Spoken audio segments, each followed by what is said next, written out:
Chat, something happened very recently that I thought was so funny that I wanted to share it with you guys, and it involves a fellow content creator known as Shark300. Shout out in the chat to friend of the channel, Shark.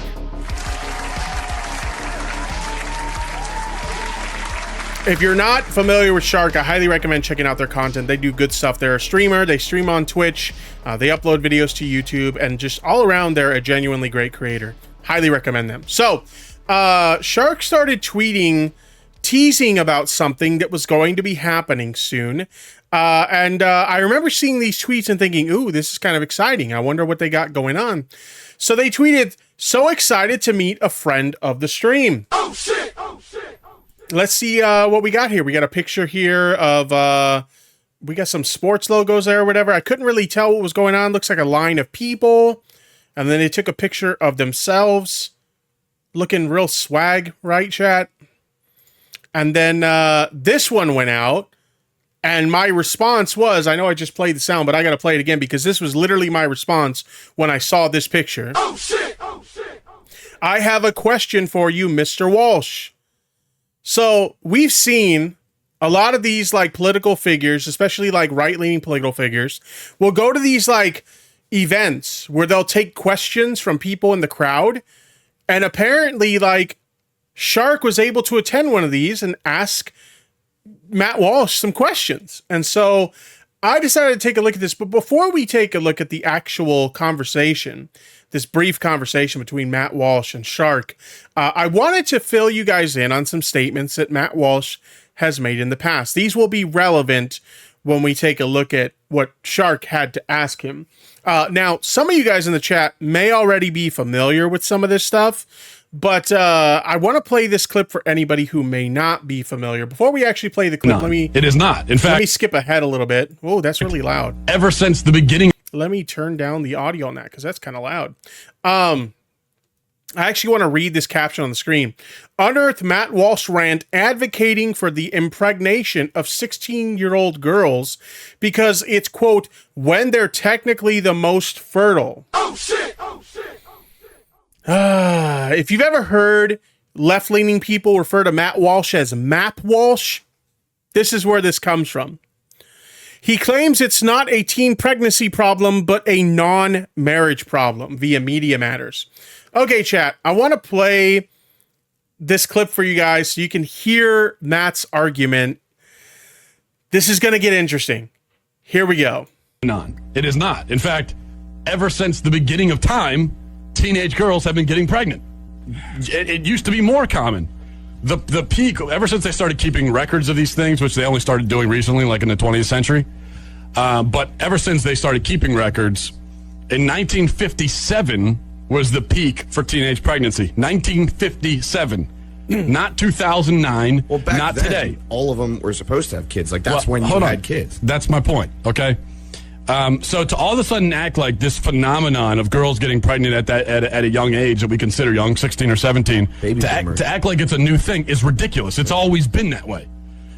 Even biologically, and this is me just... I mean, but like there's certain things that just because they've always been a certain way doesn't mean that we should, that they should stay that way. Okay, we've seen how negative like teen pregnancy can impact teenagers. They're far too young to be taking on that level of responsibility.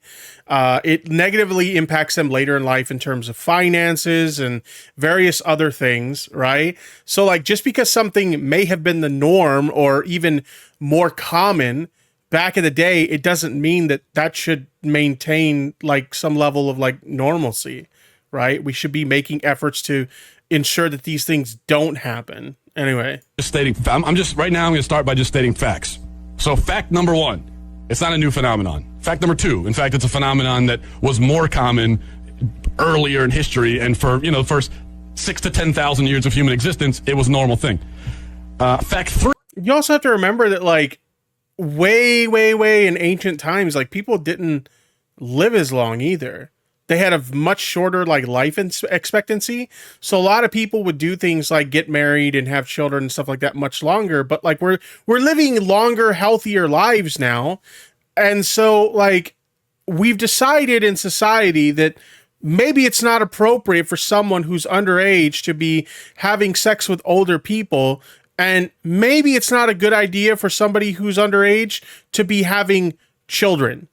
Okay, maybe that's a little bit too much responsibility for someone who's underage. It's insane to me that he ever made these arguments, but here we are. Girls between the ages of like 17 and 24 is when they're technically most fertile. Yeah. Okay? That's biological. That's a fact, all right? I'm just stating facts. That's just so weird, referring to anyone under the age of 18 as, quote, the most fertile. Oh my God, that's really fucking creepy. That's all I'm doing. But what happened recently, and this is the fourth fact, recently in the last 30 years or so, we decided that that's way too young to start a family. Why? And because now divorce rates would probably go up, and once you're that young, you can't really make sure that you know. No, girls are no. Because girls were getting married early, and marriages were lasting longer. You very rarely hear about like these relationships that go to their what is it, your diamond anniversary, your 50th anniversary, and all this. That's a dying breed of people out there. Yeah, and those were all people that got married very young. That's why they're still alive. Yeah, that's why you can have someone in their 70s who's celebrating their 55th wedding anniversary because they got married when they were teenagers.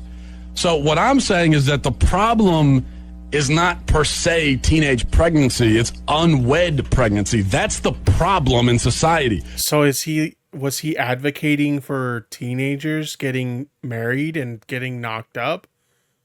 That's really fucking weird. That's really fucking weird and creepy and gross. It's only problematic when you are not married and you don't have the man there to help you take. So as long as you're 16 years old and you're married and you're knocked up, that's fine. That's okay? No, it's fucking disgusting. Care of the kids because he's a coward. And the reason why we have that now are for two reasons. Because we have in current society, we live in the age of extended adolescence. Okay. So I wanted to show you guys that really sus clip before we get into what Shark had to say. Now, let's take a look at the Shark clip. Shark uploaded this to his YouTube channel. It's a very short clip. It's only, it's not even 5 minutes long, but this is on Shark's channel. I'll post a link in the chat if you guys want to check it out for yourselves. But we're going to take a look at this. Asking Matt Walsh about his past comments on minors, chat. Oh shit! So, without further ado, let's take a look at it. Here we go. Hello, Mr. Walsh. It's nice to see you. I've watched a lot of your content. Appreciate it. He's watched a lot of his content, but if you know anything about Shark watching his content, he's not watching it as a fan. Anyway, let's continue. No problem. I wanted to ask the question. You said before, virtually every culture has its own child into adult initiation, almost all of them before the age of 18. And not only that, 16-year-old girls are mature enough to make their own decisions and even get pregnant and start families as well. And you even said 13-year-olds, if expected in society to act like 23-year-olds, that's what you'll get. So my question is that you, I would imagine, as you've made clear here, I think, are against these types of medical interventions when it comes to transgenderism, trans ideology, however you would call it. Why would you say that these types of people are of the age of, to sip beer, be full-fledged adults, at least should be in the eyes of the legal status, but also, in quote, what you've said, I believe, on Twitter, that these are children under 18 when referring to trans medical care and services? Yeah. Good question, chat. Oh, shit! Oh, shit. Good question. So it'll be interesting to see how he answers this. So much of what you've pulled there is from, I think it's from Media Matters hit piece about a year ago, pulling comments from 10 years before that. He's already on the defensive. He's already on the defensive. Not a good sign. Yeah, as Dark Canuck in the chat says, he's sweating. True. And the point that I was making there is simply a historical point, that back through history, you find that people used to get married a lot younger. And so They didn't have this pregnancy was not sort of the crisis, no matter what age it happened. The pregnancy was not often considered sort of the crisis that it is now, because people got married younger. They started their journey into adulthood at a younger age. We don't live in that culture anymore. That used to be the culture. Yeah, that used to be a thing because, like I said, like life expectancy was like much shorter, way back in history. That's not a thing now. People are living much longer now. And so we've decided as a society that when someone's younger, maybe they should actually have, an experience of growing and maturing and aging a little bit before they jump into things like marriage and starting a family and, being sexually involved with people and like making very serious and life-changing decisions. Maybe we should wait a little bit longer till maybe they're after the age of 18 to make these kind of decisions. But I don't know. It kind of seemed like he was justifying the existence of these things still existing today, which is really fucking sus. That we lived in.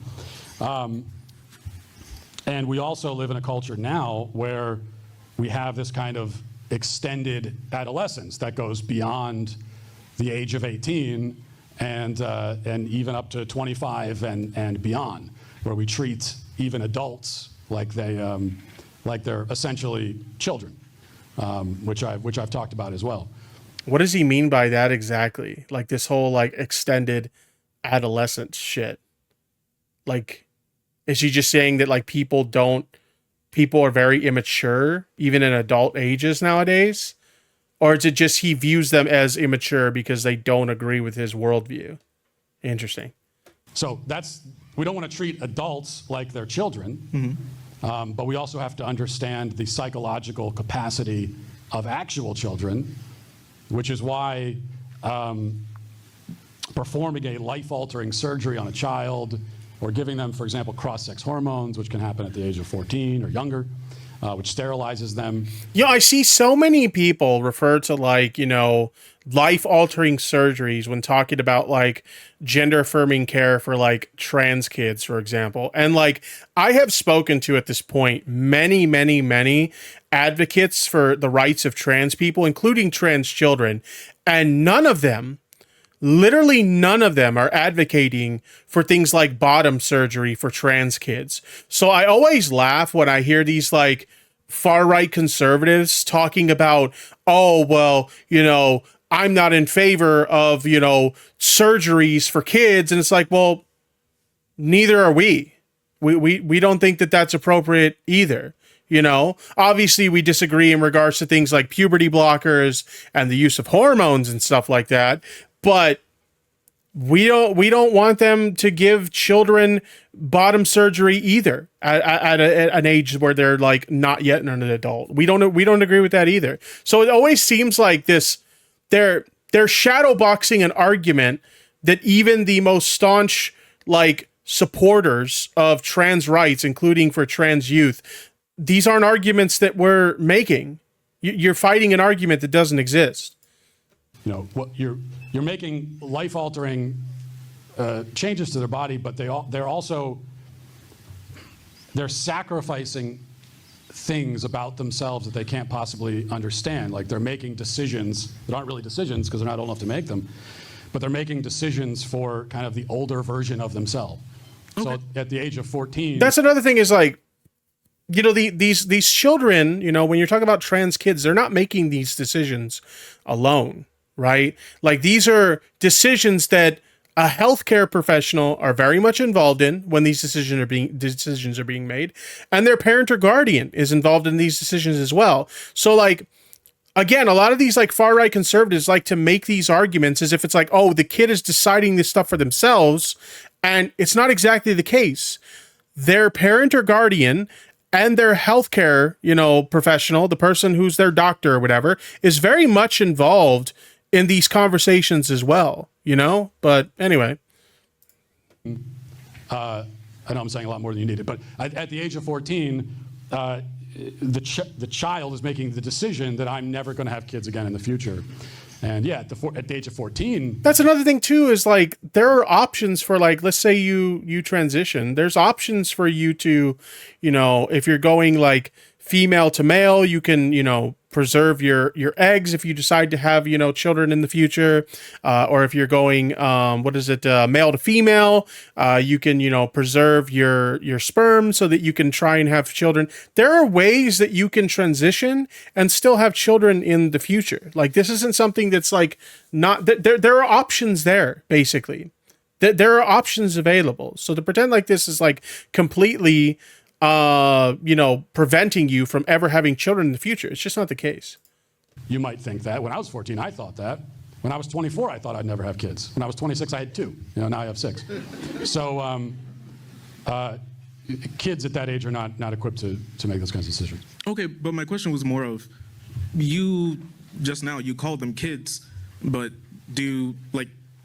were these not your words, or do you change your opinion? Because what I'm confused about is, before you would say things along the lines of, these are like adults, or should be in the eyes of either culture or society. Yeah, his argument kind of changes based on what point he's trying to argue, right? Like, if he's advocating for or in the past, if he's advocated for younger people getting married and having children younger, then they're adults in his eyes. But when we're talking about, trans kids and whether they should be able to, take hormones or, puberty blockers and stuff like that, now they're children. So he kind of flip-flops the way he interprets these people in terms of their maturity level, based on what argument he's trying to make, right? But now you're saying in this age range of 13 to 16 or 19, in that age range, they're now children. Because I would imagine that giving birth for, female body people, females, is a life-altering decision. One possibly even greater, since you're bringing a new life into the world than just altering your own. So are these children, are all these adults? These are children. I mean, under the age of 18 are children, and even so he's backpedaled on his prior argument. Basically, he's now saying that they're children. We have this problem, which I think is the right answer. Obviously, yeah, they're children. They're not mature enough to be making very adult decisions like having children, getting married, etc. So it's the right answer, but it's not the answer that he had previously. Oh shit! Extended adolescence that goes way into adulthood.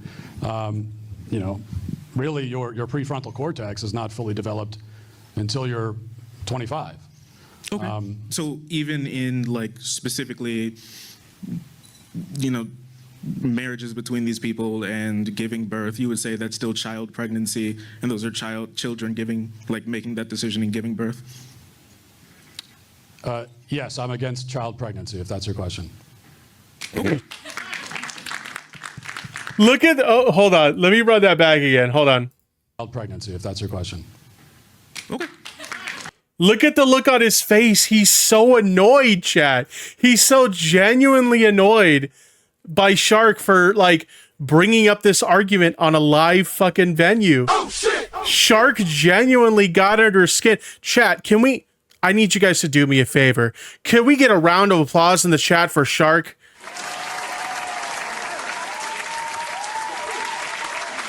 And Shark was also talking about how after this event finished and he kind of left to go to the bathroom or other parts of the event later on, people were telling him, yo, that was a really good question. And it really was, because he kind of put Matt in the hot seat and he really got under his skin. You can see the anger and frustration all over his fucking face, chat. So good job for Shark. Highly recommend checking out Shark's channel if you aren't already subbed to him or you don't already follow him on Twitch or whatever. The guy's a great dude and he does excellent content, so I highly recommend it. But yeah, he really put Matt Walsh in the hot seat, and you could tell he was not a fan of those questions, chat. Jeez.